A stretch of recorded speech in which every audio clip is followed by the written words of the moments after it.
Dan wanita itu pemimpin atas rumah suaminya dan anak-anak suaminya. Dia bertanggung jawab. Dan dia akan dimintain pertanggungjawaban. Sekarang apa yang dilakukan seorang istri? Banyak istri merasa sudah saya lakukan tugas saya. Benar. Kalau memang sudah, alhamdulillah. Kalau merasa sudah, perlu ada auditor. Berapa banyak ya orang yang merasa keuangannya sudah bagus ketika diaudit, ternyata banyak bocornya, banyak bolongnya. Kita di kampus Jember itu selalu datangkan auditor dari luar. Tiap tahun kita datangkan. Ternyata harus ada ini ya Allah ya. Kata mereka, padahal kita pikir sudah bagus banget ternyata. Maka di sini perlu kadangkala seorang wanita itu tanya kepada siapa? Kepada orang yang berilmu. Kalau ada ustazah sama ustazah. Makanya suatu hari ketika ada seorang wanita curhat sama Rasulullah SAW, bibinya Imran bin Husain, dia selesai curhat sama Nabi SAW, Nabi tanya, Masya Allah, bagaimana kepedulian Nabi sama perempuan ini? Artinya dia yang curhat dulu, dia tanya, Nabi jawab. Selesai itu Nabi baru tanya sama dia, Adzatu zaujin anti, engkau udah bersuami? Kata perempuan ini, Naam ya Rasul. Kaifa anti minhu? Nabi tanya, gimana sikapmu kepada dia? La alu illa ma'ajiz. Aku nggak pernah menyia-nyiakan dia Rasulullah, kecuali yang aku nggak mampu. Kan kadang-kala perempuan menganggap kata-kata ini, ya sudah gimana, aku nggak mampu. Kemampuanku hanya di situ. Apa kata Nabi SAW? Unduri aina antim. Mau lihat bagaimana, perhatikan bagaimana sikapmu sama dia. Innama huwa jannatuki au naruki. Dia itu surgamu atau nerakamu. Jadi nggak main-main. Akan dimintain pertanggungjawaban. Makanya kalau kita bicara madrasah harus disiapin dulu nih. Kepala sekolahnya dibenerin. Kalau nggak bener, kepala sekolah bisa diganti nggak? Nggak bisa diganti. Gurunya yang diganti. Kok bisa gurunya yang diganti? Bisa, kepala sekolah itu bisa diajukan, tapi mengajukan. Kalau mengganti kepala sekolah itu harus mengajukan kepada dinas pendidikan. Kalau nggak salah ini kayaknya kepala sekolahnya nggak benar. Kata dia, sering goib. Sering hadir tapi goib gitu kepala sekolahnya itu. Bisa diajukan. Kemudian gurunya juga bisa diganti. Ingat Nabi Ismail suruh ganti gurunya. Bayangin. Suruh ganti gurunya Nabi Ismail. Ketika, itu pentingnya ya, ada pengawas. Ya. Ada pengawas, ada yang diajak curhat. Ketika Nabi Ibrahim datang ke Mekah alaihissalam ya, mengunjungin Nabi Ismail, datang ke rumahnya Nabi Ismail. Miskin Nabi Ismail, susah hidup. Dia ketuk, Assalamualaikum. Waalaikumsalam. Datang seorang perempuan, nggak kenal. Artinya ketika nikah juga nggak hadir Nabi Ibrahim. Ketika Nabi Ismail nikah, Nabi Ibrahim ada di Palestina. Semoga Allah bebaskan Palestina dari tangan-tangan Zionis. Nabi Ibrahim tanya, Aina zaujuki? Mana suamimu?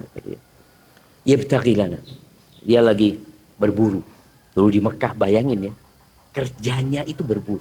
Antum bisa bayangin gimana Mekah pada waktu itu. Ada binatang-binatang buruan itu. Lagi berburu. Lalu, Kaifa aishuki? Ditanya oleh Nabi Ibrahim, gimana kehidupan? Subhanallah jemaah. Jadi kita itu bisa tahu orang itu baik atau tidak dari kalau sekarang psikotes ya. Ditanya, diajak ngobrol, ketahuan oh ini kayak gini, ini kayaknya nggak pantas ini seperti itu. Ketahuan dari gaya ngomongnya seperti itu. Karena ini nggak kenal, maka cerita sudah. Kalau orang kenal kan kadang-kala jadi malu-malu ya. Tapi waduh ya Allah suamiku itu kayak apa, hidupku susah, menderita, kondisi kita pokoknya sudah nggak ada baik. Kata Nabi Ibrahim, kesian ini anakku ini dapat guru kayak gini. Akhirnya ya sudah, kirim salam sama suamimu kalau datang ya, suruh dia ganti atabatul bab. Anak sampai sekarang masih belum dapat terjemahan atabatul bab. Rumah dulu itu biasanya di depannya itu ada tangganya, rumahnya itu agak naik dari tanah karena dulu tanah ya, mereka biasanya lebih tinggi gitu, ya. Di depannya itu ada kayak yang tempatnya keset di depan tempatnya, suruh ganti dia itu.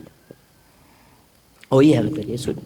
Datanglah Nabi Ismail, tanya, kayak ada orang datang kata dia. Oh iya tadi ada orang tua datang. Bayangin ya, Nabi Ibrahim, buyutnya Nabi Yusuf, gimana gantengnya Nabi Ibrahim. Nabi Ibrahim, kata dia ada orang tua, jadi dia melihat, memandang itu sudah nggak enak. Jadi orangnya tua, sepuh, Kayak gini katanya. Terus dia tanya aja dia tadi. Tanya engkau kemana, aku bilang kau lagi berburu, terus saya tentang kehidupan kita, ya aku ceritakan. Kita kan menderita hidupnya. Susah, sulit, ini itu. Ada istri yang kayak gitu? Ada kan? Ngeluh terus. Apa kata? Terus ya dia kirim salam sama engkau. Lalu dia pesan supaya engkau ganti itu. Atta betul bab. Oh gitu, tadi yang datang itu bapakku. Dan Atta betul bab itu adalah dirimu. Dia nyuruh aku menceraikan. Kau sudah balik ke rumah orang tua. Bisa dibalikin ternyata gurunya. Nah, dibalikin. Akhirnya nikah lagi. Bayangkan nikah lagi sama kondisinya tidak berubah. Nabi Ibrahim datang lagi, tidak ketemu Nabi Ismail. Pertanda kondisi ekonomi mereka sama aja nggak berubah. Nabi Ismail nggak ada. Ya betul. Gimana kehidupan kalian? Ya Allah senangnya kita hidup. Ya Allah, alhamdulillah kondisi kita menyenangkan, kita tentrem, kita damai. Terus dia sebut kebaikan-kebaikan. Subhanallah. Terus tanya, makanan kalian apa? Waktu itu nggak tanya makanannya. Sekarang mulai tanya, karena istrinya yang menyebut kondisi mereka senang gitu. Ya makan kita daging sama air. Daging, mereka nggak ada tumbuh-tumbuhan di sana. Jadi kalau sekarang orang diet keto itu katanya, niru zaman di Mekah dulu, nggak ada. Memang nggak ada padi, nggak ada gandum Mekah, itu nggak ada. Sampai hari ini pun nggak ada datang dari luar. Iya, tadi berburu, dari berburu itu dagingnya biasanya mereka olah, jadikan padi. Apa yang dijemur itu? Dendeng ya, bikin dendeng sama mereka. Itu yang mereka makan. Akhirnya Nabi Ibrahim berdoa, Allahumma barik lahum, Allah berkahi mereka di daging mereka dan air mereka. Didoakan. Kata Nabi Muhammad SAW, kenapa Nabi Ibrahim cuma mendoakan dua itu? Karena itu yang ada. Kalau ada yang lainnya pasti didoakan juga yang lainnya. Terus dia kirim salam sama Nabi Ismail dan sampaikan kepada dia untuk jaga tuh, untuk dirawat atau betul depan pintu rumahnya. Nah itu. Jadi ingat para wanita, tolong engkau jangan merasa sudah menjalankan tugasmu dengan baik. Karena kadang-kadang perasaan tidak sesuai dengan realita. Sekali lagi kenapa Nabi SAW mengatakan kepada bibinya Imran bin Husain, lihatlah bagaimana pelayananmu kepada suamimu, karena dia surgamu atau nerakamu. Artinya kalimat surga dan neraka ini berarti kita harus maksimal banget. Gitu. Maksimal banget. Apa yang harus dilakukan, dilakukan. Dan bertanggung jawab kepada anak-anaknya juga. Bakal ditanya, engkau kasih makan apa anak-anak itu. Kadang-kala ada maknya yang diet, anaknya diajak diet juga. Loh ini anak masa pertumbuhan diajak diet. Itu masa kadang-kadang maknya males masak, ini itu. Tolong perhatikan anak-anaknya suami. Kalau anaknya aku juga. Iya. Ada yang anaknya juga, ada yang bukan anaknya juga.